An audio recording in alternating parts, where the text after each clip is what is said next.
Good evening and welcome back. As you can see, we're just continuing on with The Little Wizard. So without further ado, let's get going. When the travelers reached the next town, Greystone again departed, taking with him the shaggy pony. This time, Kevin and Tomas were given a much different reception. They entered the city, and the gates closed behind them with a resounding clang, tall guards with sharp spears stepping out from the shadows. Clutching Kevin by his cloak and Tomas by his collar, the guards marched them to the city square, where a crowd gathered. They were confronted by a sour-faced official. "How can you be a wizard?" he sneered. "If you truly are the promised one, prove it." As he was pushed onto a small platform, Kevin hoped that they wouldn't notice, his legs shaking underneath his cloak. "Show us your magic," chanted the impatient man. "Prove yourself!" Remembering Greystone's lessons from the forest, Kevin called out, "Working is the bread of life, but dancing is the jam." Then he started whistling the enchanting tune, and Tomas began to dance, twirling this way and that way with great abandon. Soon everyone joined in, dancing, clapping, spinning, humming. The guards were swaying back and forth, and even the officials were tapping their toes. No one seemed to notice when the little wizard and his dancing cat silently escaped in a puff of magic smoke.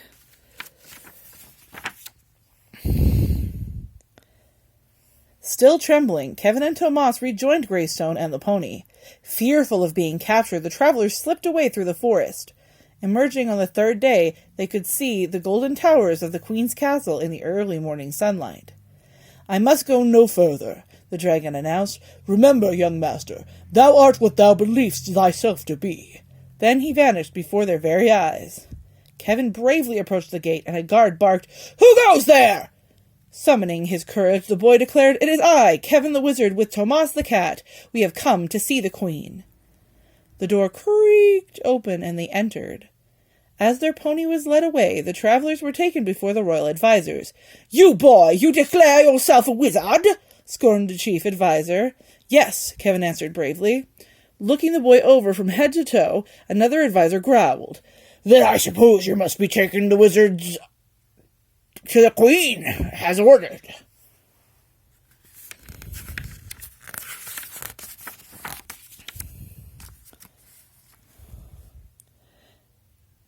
Kevin and Tomas were led down long, winding hallways to a room filled with very old wizards. "Oh no," Kevin thought as he slinked to the back of the room. "Now they will surely discover who I am." An ancient wizard was speaking at the front of the hall. "As you know," he cautioned, "Queen Ariana has recently ascended to the throne. The kingdom is in such turmoil that the royal advisors do not believe she is strong enough to rule, and so the Queen has summoned us here for advice. We must be very careful in what we say, however, for if our words fall short, we may spend the rest of our days in exile."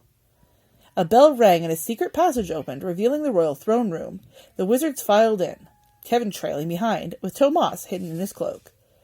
As trumpets blared, the heralds proclaimed, "All hail the Queen!" Everyone bowed, except Kevin, who peeked to see a beautiful young girl enter the room and approach the great dragon throne.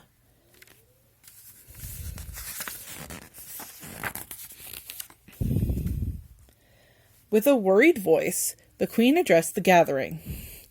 "Clearly things have not gone well for Lugan since my parents died, and wizards were banished from the royal city. But now I have come of age, and responsibility for the kingdom is mine. What wisdom can you offer to help bring power back to my rule?" One by one the wizards came forward. Fearful of angering the Queen and the court, they chose their words very carefully. Queen Ariana listened, but never smiled, waving each one away. After all the old wizards had spoken, the disappointed Queen scanned the room. "Is there no one else?" she asked. Kevin was crouching in the back to avoid being seen, when a small gray mouse skittered across the floor. Suddenly, Tomas leapt from under Kevin's cloak, and the boy blurted out, "Come back here!" Everyone turned around, including Queen Ariana. "Step forward, young wizard," she commanded. "I have not yet heard from you." Kevin felt trapped. His mind went blank, and his heart raced as the wizard pushed him towards the throne.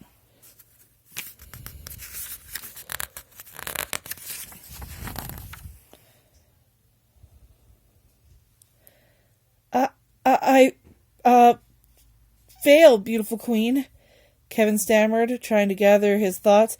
Suddenly, the glowing eyes of the throne dragons caught his attention, and all the teaching of Greystones crystallized in Kevin's mind. Your Majesty, there is something I would add to the wizard's wise counsel, he humbly continued. You and I are both young, and we have many lessons to learn. But the one thing I know is to accomplish anything, you must first have a vision and then believe it to be possible, for I have found that for me to be strong, I had to trust the power within me. Kevin paused to take a deep breath. You are the kingdom, and the kingdom is you. You must believe in yourself and your purpose, or you will not succeed. A loud gasp filled the room, and the faces of the wizards went white. The guards stepped forward to seize the outspoken boy, but Queen Ariana raised her hand. Kevin looked up, expecting anger. Instead, a smile of understanding began to light up the queen's face.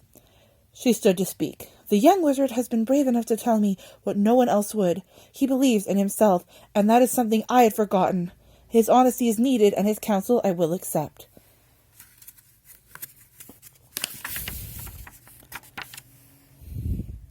With sighs of relief, the audience ended, and everyone began to leave. A troubled Kevin approached the ancient wizard in the hallway and bowed his head. I must confess something, he said, but the sage interrupted. I know what you want to tell me, he smiled, that you found the cloak by accident, and that you are not a real wizard. Kevin felt aback, astonished. How did you know about the cloak? How do you think I acquired mine? The old one chuckled. You see, every wizard is the same. Each one begins a quest, and along the way finds a cloak, but choosing to put it on and following the path that unfolds is not easy. Wearing Destiny's cloak requires bravery and commitment. By your courage you have proven your worthiness to be a wizard, as did your great-grandfather. With a twinkle in his eyes, the ancient wizard turned and walked away.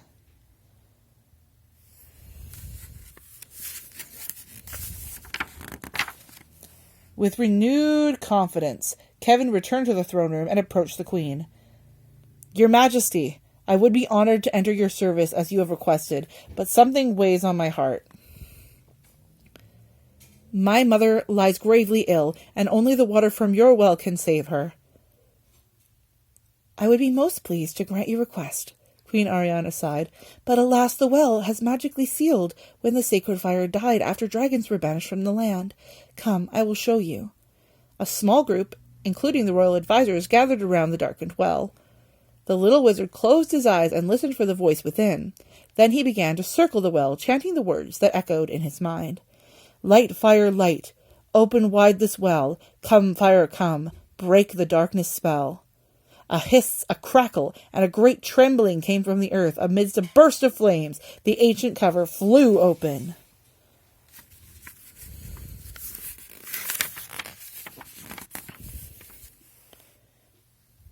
Out of the smoky haze came a familiar voice, and Greystone stepped forward. Thou hast called me, and well hath opened. For so long as dragon fire is respected, this flame shall brightly burn.